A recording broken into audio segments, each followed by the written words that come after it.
नमस्कार दोस्तों, मैं निखिल जिंदल गुरुकुल 247 से जो क्लास अपनी रक्त की रह गई थी उसको लेकर आया हूँ। रक्त के दो भाग बताए थे मैंने आपको, एक तो कणिकाएं, रक्त कणिकाएं, और एक बताया था मैंने आपको क्या, प्लाज्मा। रक्त कणिकाओं में मैंने डब्ल्यूबीसी और आरबीसी की आपको क्लास ले ली थी, उसमें हीमोग्लोबिन भी ऐड कर लिया था। अब अपने रक्त विमाणु मतलब प्लेटलेट्स आपकी बच चुकी हैं, ठीक है ना। उसको मैं आप पूरा आज करा दूंगा आपको। अब देखिए, इसका कॉमन सा मैं आपको बता देता हूं। प्लेटलेट्स का काम क्या होता है कि ये रुधिर का थक्का बनाते हैं, ठीक है ना। क्या बनाते हैं? रुधिर का थक्का ये बनाते हैं।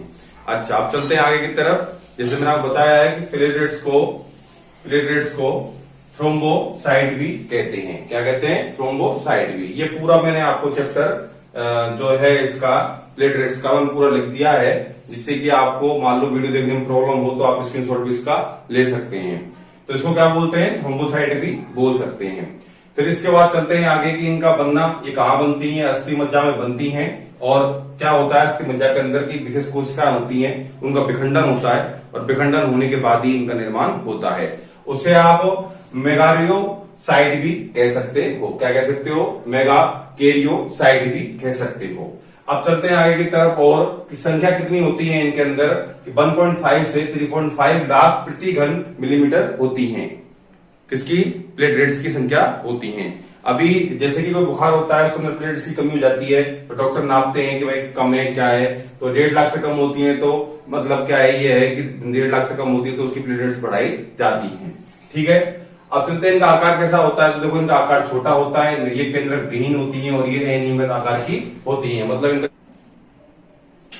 अब चलते हैं इनके जीवन काल पर। इनका जीवन काल कितना होता है? 3 से 5 दिन तक इनका जीवन काल होता है, और इनकी मृत्यु जो होती है वो पलिया में हो जाती है, ठीक है ना।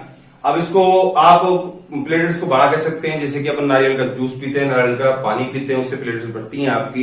खट्टा खाने से प्लेटलेट्स बढ़ती हैं, थोड़ा व्यायाम करने से प्लेटलेट्स बढ़ती हैं। तो आपको पता होना चाहिए कि इनका जीवन काल 3 से 5 दिन होता है। इनकी मृत्यु कहाँ होती है? पलिया में होती है। ये आपकी इंपोर्टेंट क्वेश्चन है। आगे चलते हैं, इनका कार्य क्या होता है। कार्य में बता दिया आपको पहले ही कि रुधिर का चोट लगने पर थक्का बनाना इनका कार्य होता है। क्या कार्य होता है कि जब चोट लग जाती है आपके तो थक्का बनाते हैं। अब थक्का कितने देर में बन जाता है? थक्का आपका 2 से 5 मिनट के बीच में थक्का बन जाता है। कितने मिनट में? 2 से 5 मिनट के बीच में। क्वेश्चन कैसा आएगा आपका कि प्लेटलेट्स जो है आपका थक्का कितनी देर में बना देती है? 2 से 5 मिनट में थक्का आपका बन जाता है, ठीक है ना। ये आ रहा है यहाँ पर, ठीक है। अब चलते हैं आगे की तरफ। यह चोट लगने पर थ्रोम्बोकाइनेज एंजाइम का सहायता से प्रोथ्रोम्बिन को थ्रोम्बिन में बदलकर रुधिर का थक्का बनाती हैं।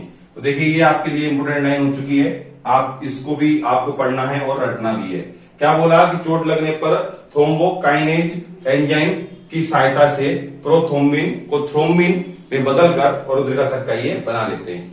अच्छा, ये जितने भी होते हैं ये सब होती क्या है? ये सब प्रोटीन होती हैं। क्या होती हैं? ये प्रोटीन होती हैं। क्या होती हैं आपकी? ये प्रोटीन होती हैं। अब चलते हैं आगे की तरफ कि रक्त में यदि कमी होती है इनकी, किसकी? प्लेटलेट्स की, तो क्या हो सकता है आपको? थ्रोम्बोसाइटोपिनिया हो सकता है। देखिए, ये साइंस की कुछ टर्म्स हैं, इनको आप टुकड़ों में तोड़िए। थ्रोम्बोसाइटोपिनिया क्या है? थ्रोम्बोसाइटोपिनिया, ये आपको याद हो जाएगा। तो रक्त की कमी से क्या हो सकता है? थ्रोम्बोसाइटोपिनिया। और रक्त में यदि वृद्धि हो जाती है इनकी तो क्या हो जाएगा? देखो, थ्रोम्बोसाइटो तो आपको याद रखना है, यहाँ पर क्या है? पीनिया है, और यहाँ पर क्या है? आपका सिस है ओनली। तो आपको याद रखना है कि इसकी वृद्धि से थ्रोम्बोसाइटोसिस आपका रोग हो जाता है, या फिर थ्रोम्बोसाइटोसिस हो जाता है। अब चलते हैं, इनका मेन पॉइंट क्या है प्लेटलेट्स का। देखो, मेन आपका ये है, क्या है मेन? नोजेन और प्रोथ्रोम्बिन का निर्माण यकृत में विटामिन के से बनता है। अब देखिए, ये आपका इंपोर्टेंट है, आपसे पूछ ले कि प्लेटलेट्स किस पे काम करती हैं, या फिर प्लेटलेट्स की क्या मेन होता है? प्रोटीन। इसको, ये प्रोटीन होते हैं, ये पता होना चाहिए आपको। ये क्या होते हैं? प्रोटीन होते हैं। ये भी प्रोटीन होते हैं आपके। तो देखो, क्या है प्रोटीन? मेन प्रोटीन क्या है इसका? फाइब्रिनोजेन। अब याद करो आप इसे, फाइब्रिनोजेन और थ्रोम्बिन। अब इनका निर्माण कहाँ होता है? विटामिन के से यकृत में होता है। जो यकृत में आपको विटामिन के होता है उससे इनका निर्माण होता है, आपकी ये बनती है। अच्छा, आप चलते हैं आगे की तरफ। और इसमें मैंने बताया आपको कि थक्का 3 से 5 मिनट बन जाता है। 3 से 5 दिन की उम्र होती है, या फिर जीवन काल होता है। ये प्रोटीन मेन होता है। ये जो है कहां से बनता है? यकृत के विटामिन के से बनता है। तो क्वेश्चन कैसे आते हैं आप पे कि फाइब्रिनोजेन का निर्माण किस तरीके से होता है? तो आप बोलोगे यकृत में विटामिन के होता है, उससे इसका निर्माण होता है। प्लेटलेट्स का कार्य क्या होता है? चोट लगने पर रुधिर का थक्का बनाना, ठीक है ना, ये इसका कार्य होता है।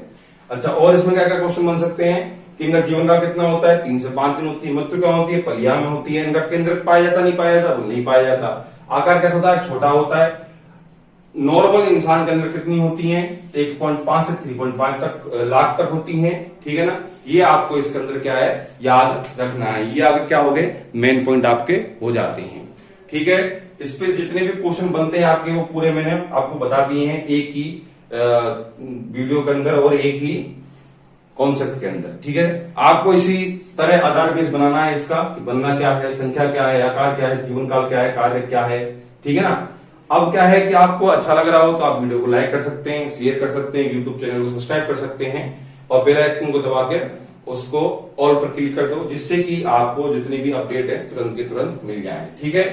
अब चलते हैं आगे की तरफ।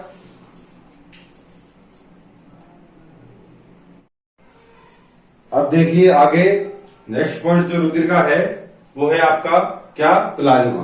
क्या है वो? प्लाज्मा। तो प्लाज्मा रुधिर में कितना परसेंट होता है? 55% से 65% तक होता है, या फिर रुधिर को बनाता है। तो चलते हैं आगे। इसका रंग कैसा होता है? ये हल्के पीले रंग का होता है। इसका कलर जो है साफ होता है, पारदर्शी होता है। ये अंतःकोशिका तत्व होते हैं। मतलब क्या है कहने का कि यदि रुधिर से प्लाज्मा को अलग किया जाता है तो वो हल्के पीले कलर का होता है और उसको आप आर पार दे सकते हो उसमें, मतलब वो पारदर्शी होता है आपका, ठीक है। अब चलते हैं कि प्लाज्मा बनता किस किस से है या फिर क्या क्या उसके अंदर होता है। तो देखिए 90 से 91% क्या होता है उसके अंदर? जल होता है। क्या होता है? जल होता है। 6 से 7% उसके अंदर प्रोटीन होती है।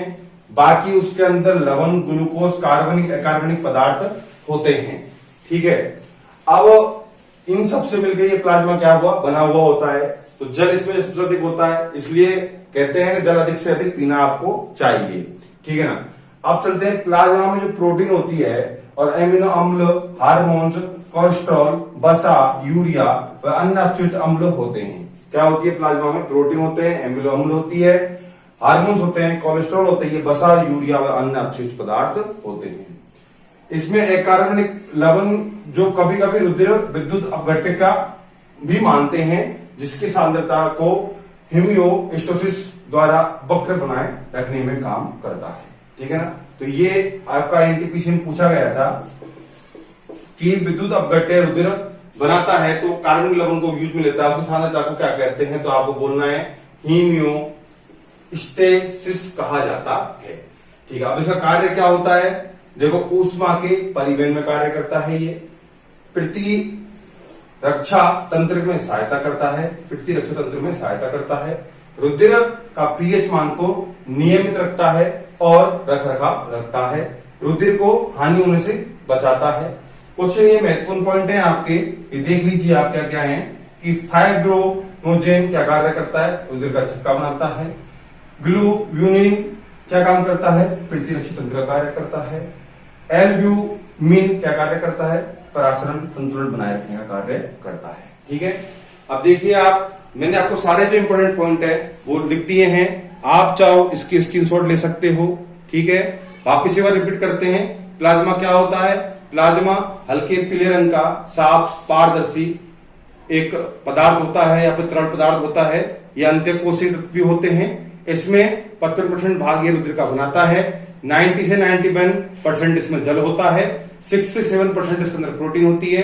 बाकी बचा कुचा इसके अंदर लवण, ग्लूकोज, अकार्बनिक कार्बनिक पदार्थ होते हैं। प्लाज्मा में प्रोटीन, एमिनो अम्ल, हार्मोन्स, कोलेस्ट्रॉल, वसा, यूरिया व अन्य अपशिष्ट अम्ल होते हैं, ठीक है ना। अब अकार्बनिक जो लवण होते हैं इसके अंदर, वो कभी कभी रुधिर विद्युत अपघट्य भी मानते हैं या फिर कार्य करते हैं, जिसकी सांद्रता को होम्योस्टेसिस द्वारा वक्र बनाए रखने में काम लिया जाता है। इसका कार्य क्या है? ऊष्मा का परिवहन इसका कार्य है। प्रतिरक्षा तंत्र को सहायता करने से कार्य है। रुधिर पीएच में नियमित रखरखाव का कार्य है। रुधिर हानि से बचाव का कार्य है। अच्छा, फिर मेन पॉइंट आते हैं 3 आपके क्या कि फाइब्रिनोजेन क्या कार्य करता है? रुधिर का थक्का बनाता है। ग्लूब्यूलिन क्या कार्य करता है? प्रतिरक्षी तंत्र का रखरखाव का कार्य करता है, उसकी हेल्प करता है। जैसे कि आपके शरीर के अंदर कोई रोगाणु घुसते हैं तो प्रतिरक्षी तंत्र जो होता है, एंटीबॉडी जिसको बोलते हैं, वो उन रोगाणु को मारने के लिए इसका उपयोग लेती है। एल्ब्यूमिन क्या कार्य करता है, आपका परासरण संतुलन बनाए रखता है। ठीक है ना, ये आपको याद इसके अंदर रखना है। अब चलते हैं कुछ इसके और महत्वपूर्ण पॉइंट पर। ठीक है, इसका आप स्क्रीनशॉट ले लीजिए। चलो अब इसका लास्ट पार्ट देखते हैं, क्या है कि प्लाज्मा में और क्या क्या हो सकता है और किस किस टाइप के क्वेश्चन बन सकते हैं आपके, वो आप देख लीजिए। अब कि एंटी कोगुलेंट प्लाज्मा में एक मजबूत विषम पॉली सेकेराइड एंटी प्रोथ्रोम्बिन होती है जो रुधिर धक्का नहीं जमने देती।